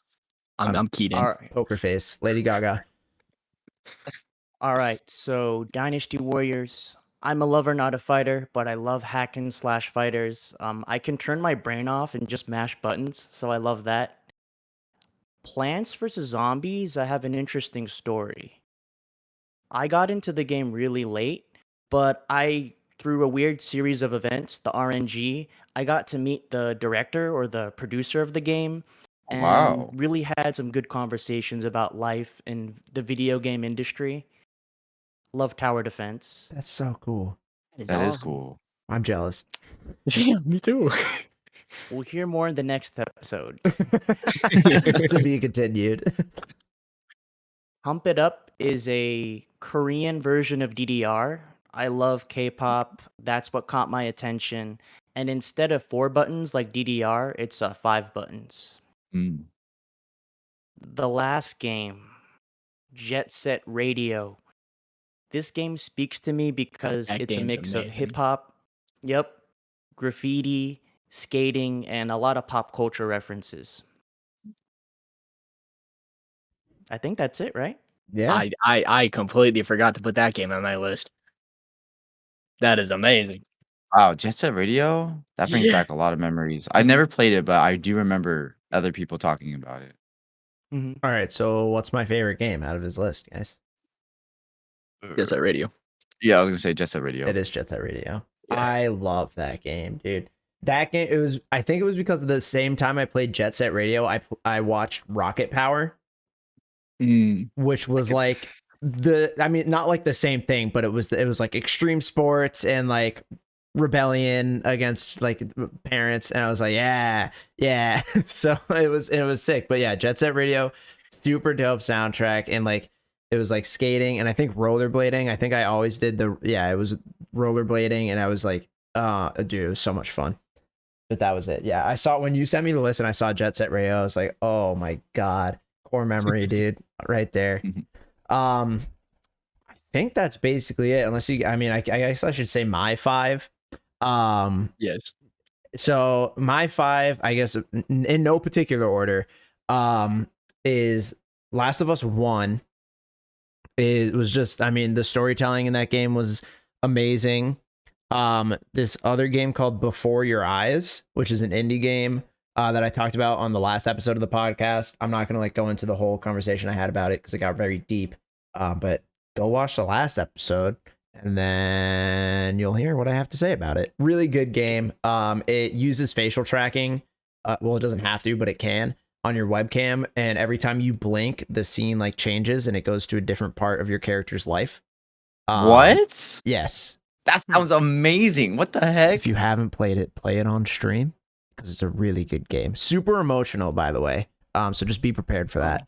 Yo, everyone send their 5 in the DMs because I'm gonna check all these out, man. These sound that sounds sick as hell. I've never even heard of that, something like that. It's so Damn. cool. Yes. Wow. And then Sleeping Dogs Good game. is it's like the Hong Kong version of GTA. It was made by Square Enix, and it's GTA, but it's in Hong Kong, and it's one of my favorite games because it's like some of my favorite movies are like the old school kung fu movies, like Jackie Chan stuff, Jet Li, Bruce Lee is one of like my I love like Enter the Dragon. Oh my god. And if hold on, I need to figure out what movie it is. Shoot, it's no. Bruce Lee movie? No, it's a kung fu movie, and it's like it's like one of the craziest movies because it has like insane like special effects, like not insanely good, but Bloodsport. no, it's called like Kung Fu something, and I can't remember what it's called. Hustle? Yes. Hustle? Yes, Kung Fu Hustle. Kung Fu Hustle. Oh my god, bro. That's like my whole family's favorite movie, bro. That Dude, shit I was love that epic. movie. It was so over the top and Exactly. ridiculous. But I loved it because it had the heart and soul of a classic Kung Fu film with just over the top special effects and just randomness, bro. Exactly. It was a Kung Fu movie on drugs, I feel like, Yep. bro. Yep. Dude, Yeah, it was wild. Absolutely amazing. It was so good. I loved that game so much. And then Side note, oh, I did yeah. not mean to interrupt, but did anyone watch Kung Pao Enter the Fist? No. Yes. No? I'm writing Oh this my down god, right you guys now, gotta dude. watch Kung Pao Enter the Fist. Okay. It's dumber than Kung Fu Hustle. Not Let's saying Kung go. Fu The Hustle is best. dumb, but it's this white guy who's just it makes fun of like the Japanese, over between they're talking. Oh, They'll be like like- the they'll out just, of like, sync talk- yeah. audio and Dude, stuff. oh, write that down. Kung Pao Enter the Fist. Oh, It's I so got it. stupid. The All right, best. but continue. One of my another sidetrack, one of my favorite Easter eggs in the Marvel movie Shang-Chi, Legend of the Ten Rings, is in his Shang-Chi's apartment. He has a Kung Fu Hustle poster, And I What? saw it and I That's cool. fucking nerded out with my buddies. I was like, oh my God, he has one of my like favorite Kung Fu movie posters on his wall right now. I was just like in love with it. But my last game, I think I hit 4 or 5. My fifth one is I just had it, is Ratchet and Clank. Ratchet and Clank Yes, dude. is, I haven't played the new one yet on PS5. I have it. I've yet to play it. It is so good. It is like, Dude, you're making me want to change my answers, man. I forgot about Ratchet and Clank and Jack and Daxter. I'm bringing my mic closer. Like, what the fuck, bro? You brought back the whole thing of memories, bro. Wow. Facts. I'm about to break some news. I haven't played Jack and Daxter. Yeesh. Is that? Oh, shit. Yeah, Stream yeesh. it. Remember when we Stream talked it. about I- Kung Fu Hustle though? Like, wasn't that a good bonding experience? Come on, guys. Was. Keyword was. Oh. But no. Teach your own. Ratchet and Clank, still amazing. All the weapons you can get, all the upgrades. So I think they just, what was the last one? The Rift Apart. Yeah, Rift something. Apart. Wasn't Wasn't that the fourth one? something like that? You know what the best part about that game though was the reoccurring characters in the next game, and that's why I liked Banjo and Kazooie and Banjo Tooie, because you saw those past characters, and just like how your thing's all big on narrative. That's what I loved. Is just, you would so you see the superhero, the green guy. I forget. He's Captain like Quark. Captain Quark, Mm. bro. His story was just ridiculous. But it was so fun to see them Yeah, again. he is so dumb but so funny. Like, he's just a great character. No, he reminds me of like Zaf Brannigan from Futurama. That Yes. dumb captain, that dumb superhero. Yes, No, exactly. a classic series, bro. And then my other one, I have to shout it out, especially after just beating it, Resident Evil. That whole series is just phenomenal, dude. I hopped on that so late, but So did I. From what I played, I've only played 7 and 8. Absolutely good, absolutely amazing. So I played the first time I actually played it was when they released that like the Biohazard game demo on PlayStation 4, where it was like just the house and it was like really PT-esque. And then and that's all I played, and I was like, this is really cool. Like, what is this game? It was before they had like a title, so like nobody knew it was Resident Evil, because that's when they completely changed the formula. And then I got Biohazard and I played it and I was like, this is sick. And then I went back and played RE2, like the remaster, like the newer ones. And then I played RE3 remaster, which I heard RE3 remaster kind of sucks compared to the original one. And then I bought RE4, but I haven't played it yet. And then I got Village and I just beat it. And Village was like, it's a beautiful game. I played it on PlayStation 5 and it had the haptic feedback on the triggers, which was like really fucking cool. Wow. And they just did it so well, dude. Like, it's so good. Capcom knows for that series, like, it's insane. It's insane. But my last and final question, I wanted to ask this earlier and I forgot, and I just remembered. What are your thoughts on like indie games? Have you guys played any indie games? I'm just curious because like I know a lot of people mostly focus on like the AAA stuff. I like to play a lot of indie games. That's where I found some of my favorites, like Before Your Eyes, Ori and the Will of the Wisps, stuff like that. So have you played indie games? If not, why? I don't know. Just what are your thoughts on indie games? I'm not gonna answer right now, but my whole thought on indie games, or a lot of my thought comes from what's on the top of the Steam page. And I'm sorry, I'm tired. I don't know if it's just like like an algorithm per person, but if I see one more fucking naked furry gambling game, bro, I'm gonna blow my brains out, bro. Like I'm all for indie games, but stop, man. Stop showing the little kids all this furry porn, bro. It's stupid and I'm over it, bro. Put a censorship on that shit, man. All right, you might so need someone to take it change away. your parental settings on your Steam account. Is it just me? Guy. Is it just me? I don't get that shit I at all. thought it All right, was just delete me. this from the VOD. Somebody go. Zecho just asked the question. Go. You're deleting this. You're not putting this in. You're not putting this in. I'm only putting this in. The rest of the podcast I don't is play gone. this game. I don't play those games. I don't even jerk off to it. Nothing. We're just You play it's it for not the plot, right? That's what it is. It's the plot. I'm not answering that. Someone continue. Someone continue. The art. The art. Stop.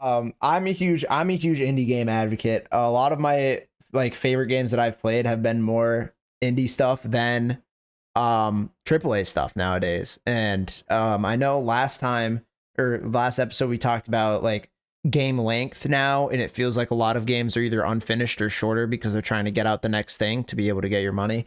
Yeah.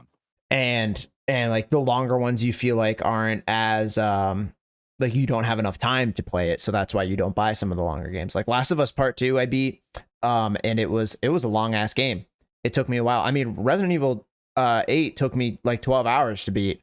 And I didn't do all 12 hours in one day. Don't worry, I'm not that addicted. Sometimes. But it took, and like 12 hours is a long time.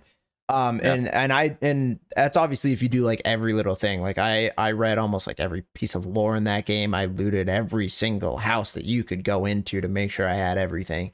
And that's just how I play games. But like, and indie games I feel like get overlooked because like the next Call of Duty's coming out and everybody's really excited for Modern Warfare 2. I don't like Modern Warfare 2 2022, whatever the fuck you want to call. I don't know. There will always be a new one. Yeah. And like everybody's excited about that, and like I love Call of Duty. Don't get me wrong. Grew up playing Call of Duty games. But like when I got my hand, I don't remember what the first indie game I played was, but when I got my hands on indie games, I was like, dude, like Hollow Knight's fucking amazing. Ori and the Will of the Wisp, Before Your Eyes. Night in the Woods was something I played on stream, which was like, it was so cool. It was like this really weird, like, I don't even know how to explain it, but it was like a rhythm game that was also an RPG, like wild. And then Cadence of, I don't know if you've seen like Crypt of the Necromancer, or Necro Dancer, I think it's called, and Cadence of Hyrule. I mean, I know Afterburner, since you're a huge music guy, it's a rhythm game, but it's like, it plays like a RPG, so like you move on the beats of the song, and if you mess it up, it like hurts you, or like, and like you attack on the beats of the song, and if you don't, then you don't get like a combo bonus and you can get like hurt. It was fucking wild, coolest shit ever. That actually sounds kind of cool. Yeah, it was crazy. Something like that. And like shit like Undertale too. Like Undertale has a massive audience, but not a AAA game. Yeah, Play the indie games, guys, that's all I'm saying. The indie games, I will say, regardless of how you feel about them, they're on the fucking rise, man. I mean, they are. I mean, the fact that you said like Hollow Knight. I mean, I'm not big like on like, game companies. I can't name you game companies, right? But like learning that like Hollow Knight is technically like an indie game is crazy. It's blown. Games like that have blown up so much. It's like I barely even know or picture them as indie games, and it's cool to see that like they're on the rise, dude. Whether you like it or not, they're on the come up, and there's so many, and I think it adds a lot of variety. Yeah. And like they do crazy things. I remember I watched an indie game showcase, and like one of the craziest games I saw in that showcase was a roguelike game. So like everything's roguelike now with like Hades and all like the success of all these games, but it was a golfing game. So you play golf, but it's a roguelike golf, like it was a roguelike golf game where you like fight demons or something in hell. Like you're playing golf in hell, and it was a roguelike, but you're just playing fucking mini golf. And I was like, this is sick. I was like, take my money, dude. This sounds so dope. Like I was all for it. I was getting so hyped up. I'm like, I want to play golf against a demon and it's roguelike. Fuck yeah. And that's where I think the indie part just comes into such a big play, is that, it doesn't have to be this, bad guy versus good guy. It could just be stupid. It could just be whatever one individual or a group of individuals want, instead of like this massive, huge company, oh, hey, what do you think of this idea? Gets passed it on to the top, to the board, to the CEO, whatever. I mean, dude, I saw a freaking video called Squirrel with Gun or something. And you're just this fucking squirrel with a fucking gun. And, a decade ago, you wouldn't see shit like that. Even Goat Simulator was like kind of like the first of its kind, in my opinion. Yeah. It's like, it's like this weird, wonky game that you can tell was made by just a couple of people or something like that. So I think it really just expands on what video games can do for people. Yeah. In the indie side. 100% agree. 100% agree. Yeah, like that squirrel with gun thing. I saw gameplay of it, dude. You just rob people. Yeah, you rob people. Yeah, you rob people. I'm like, give me your nuts. This is great. It's like this is the dumbest thing, but it's so funny. Most outlandish ideas. Dude. Yeah, exactly. Do you guys have anything to add? Oh yes. Yeah. That's what I meant to do. Speaking of RNG, it's really cool to see these games pop off. For example, they might not be like indie now, but Undertale, Omori, Minecraft, Among Us, things like that. I feel like anyone has a chance to really showcase their greatness. Yeah, and especially, I mean, we're streamers, so especially with Twitch, like I think the only reason Among Us got so popular is because streamers were playing it. Oh yeah. Yeah, like you'd see Toast, Pokimane, and like all these people in a group playing, and you're like, yeah, let's do it. And I mean, I also think Among Us came out during COVID too. Yeah. Going back to another question, it all comes full circle here, baby. Let me tell you, it all comes full circle. But yeah, I mean, that helped. I remember playing with a bunch of my friends, and like nothing's better than lying straight to your friends' faces about how you murdered somebody.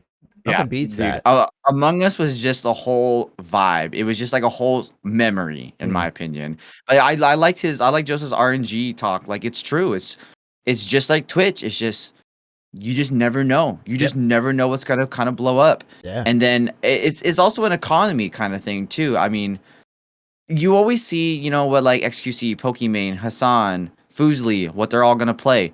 And it's really like an economy. You see it trickle down. I mean, how many fucking people were like, we gotta play Among Us on stream now? Like we just have to, dude. You know, it's trickle down effect.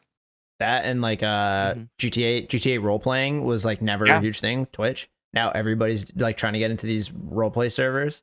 It's insane. Yeah, like the one thing that like with the RNG, like you were saying, Joseph, is Devolver Digital was like a tiny company. It made My Friend Pedro, a bunch of these small ones. Now they're not like technically AAA because they're not owned by any like third party company like Sony or Microsoft or anything. They still make games on their own. They're their own production company, but so they're not like indie where they're really small teams, but they're not AAA, but they still like make crazy. I mean, they're at Gamescom, they're at like the E3 all this time.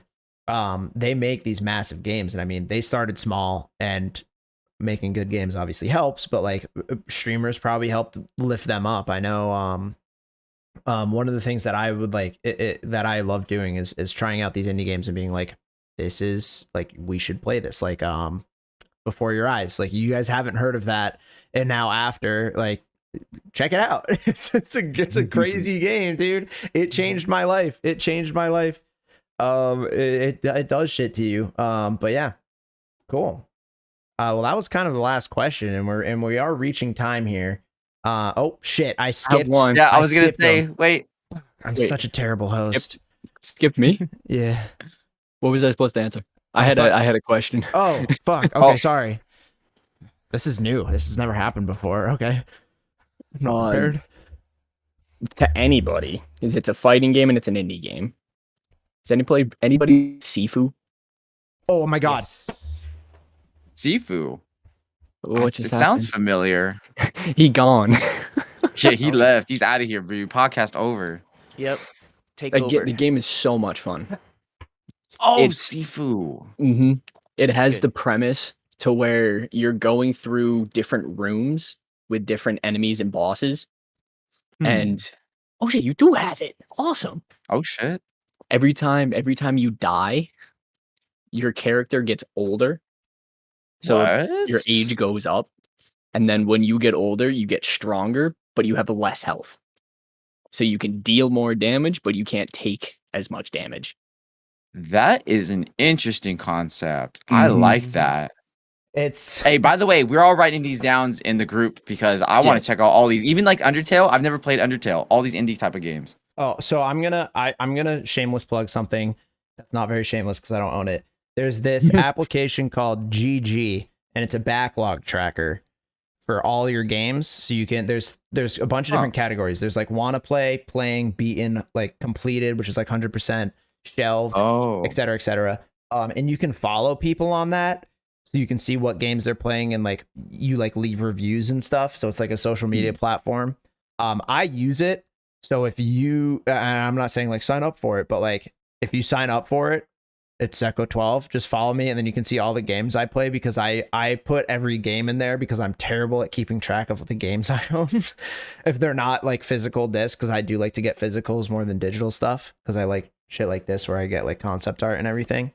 But yeah, it's called ggapp.io, I think is the website. There's also a mobile app. It's really good for keeping track of that stuff. And then, yeah, you can see like what your friends are playing. So I use that, but like, that's where I keep track of all my games. But yeah, Sifu. sick. Sorry, Cool. I ran away. I don't hear what you said, but I bought the Legendary Edition at GameStop. And it's like Dark Souls and a roguelike thing. Wow. And it's a kung fu game, which is why I'm very excited. Okay, I haven't played it yet, but I'm gonna have to Imagine- pick that up because that sounds sick, and I love like Dark Souls type of games. And Yeah. I only played Hades, like that was my very first rogue game, and it was interesting. It was fun, so it'd be cool to see them kind of combined. it's Dark Souls-esque because it's like very difficult and like there's a lot of like timing things with like bosses and like countering and stuff like that. But yeah, 'Cause you move the PS5 stick- Legendary Edition, The baby. stick one way to go right and then left, and then you can attack with the right and then move left. And it's Weave. very intricate. That's cool. Have you played Sifu? Yes. I didn't know that shit. Cool. All right. Well, I think that's Amazing. gonna be it. Unless anybody has anything else to add or any big questions. Oh, he's got another. I love this. Oh, we can go all night. Let's go. I love questions. Actually, I don't promote stuff, but can I do a little podcast, I guess message for the viewers? Of Yeah. course. I would like All nothing right. more. So it goes like this. Let me prepare. Do you want to level up your day and don't know how? Please check out our guests, our host with the most, and drop a comment, comment, all that. And let's keep on building off of this energy. And I'm excited for the next episode. I love it. Applause. Round I of love it. applause. Beautiful message. Thank you so much. I appreciate that. I will say thank you guys so much for being on the podcast. This is the second episode. I always, and I said this last time, I shot for an hour and 15. We're at an hour 46 right now. And I dig it because these are great conversations. Like, it's not like an hour 46 of complete bullshit. It's an hour 46 of intelligent, beautiful conversations between fantastic creators. So go follow everybody here. We can start with whoever. Plug your Twitch. What if you have any events going on?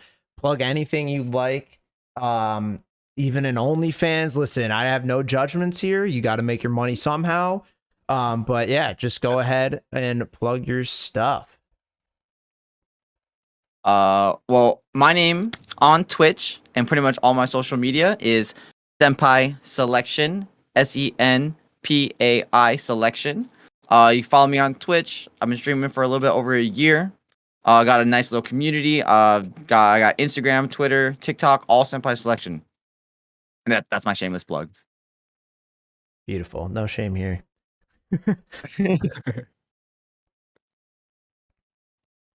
Rock, paper, scissors. No, I'm just kidding.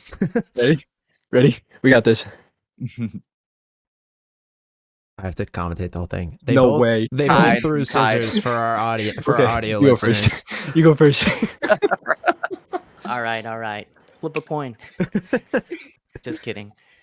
I guess for me, I got no socials, but my goal is to help 1,000 creators by the end of next year directly. So if anyone needs content help or video edits or just some type of support, hit me up. Hit you up at. How do we hit you up? What was your name? Oh, what's my name? What's my Well, name? Well, I know it's Youngster Joseph, but like, where should I hit you up at? Oh, at Youngster Joseph. Okay. There you go. Okay. Youngster Confirmed. Joseph on Twitter and Twitch, I believe. Twitter and Twitch. Yeah. Gotcha. Thank you. And last but certainly not least, I'm Afterburner. I'm Afterburner Gaming pretty much on every platform. I haven't streamed in a very long time because I'm in the middle of nowhere. My internet sucks. But I do a lot of YouTube editing. We have a group channel that is me, Zecho 12, and Z's 44, and it's all.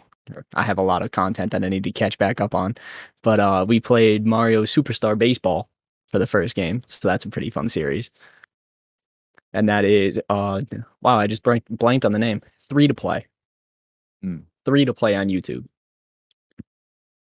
yeah, Yeah. cool. And then, as always, I'm your host, Zecho12 on everywhere. Actually, I lied. It's not Zecho 12 anymore. I changed my name. It's Zecho with 2 underscores because somebody took Zecho but hasn't streamed in like 20 years, and I'm pissed at him. So it's Zecho Ooh. with 2 underscores on Twitch, and then it's Zecho 12 on Twitter and YouTube. And yeah. And if you're watching this, I mean, you probably already know that. So like, I don't know why I'm saying it. But thank you guys so much for coming out. And you know, stay happy, stay healthy, and you know what? Tell somebody you love them. Bye. Love you, Zecho. Oh my God. Stop. Bye.